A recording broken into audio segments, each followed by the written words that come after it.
if anything, I think my brother Luke went through more than all of us, because he was working in Western Australia and heard everything on the news about the bushfires and started getting messages that, oh, sorry for your loss and all these things. And it must be that much harder being away from the situation and not knowing what's going on.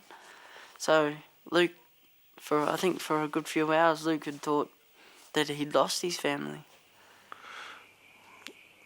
I thought to myself, if I stayed, I could save the house. And if I didn't stay, I couldn't. Whether it was unsavable or not,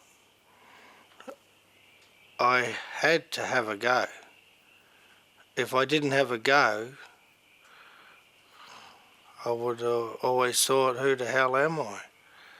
It was Luke and Dan's and Merrin's and my whole life in that house. And even though it was a little house, it was everything. So I wasn't going to turn and run away, no way. I couldn't die because I know that little house of mine would save me through anything that could come over that hill. And once it had saved me, I'd go out and try save it. So I had my action plan, but never ever thought it would come to what happened, that's all. Well, we don't know. We're looking maybe February we'd start doing something.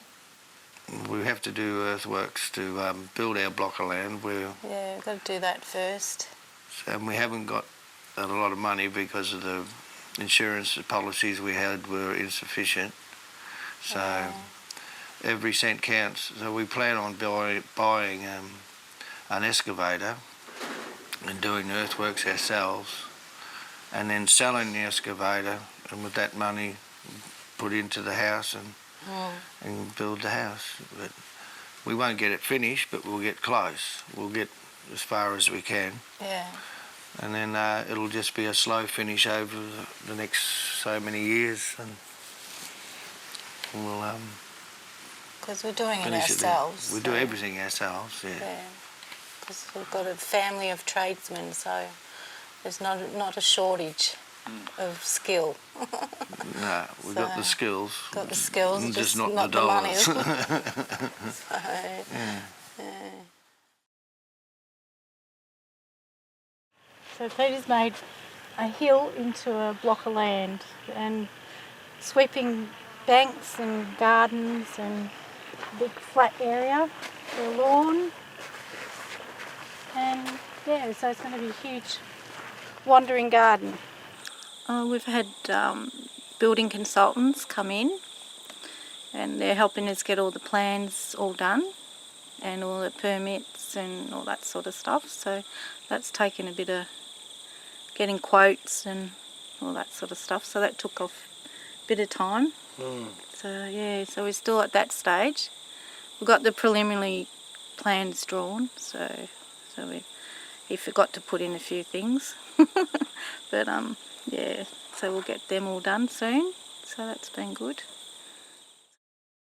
But there's been comments about people wish they had done what we've done as far as getting equipment. Yeah. Because they, as you said, they were rushed into doing things. Yeah, that's what we've heard so many times through so many people. Regretting what I wish they've we done. hadn't rushed into it, and everyone rushed. We built a shed and hid. Yeah. And just because it took a bit of nursing ourselves to get over what we've happened and come out with a clear mind. And you don't make good decisions when you... Yeah, don't make decisions when you're stressed out to the max. Yeah. And I think that's one of the things, you didn't even notice how stressed out you were. No. Like, you were just too busy to be, everything's burnt, everything's gone, but we're still here, you know.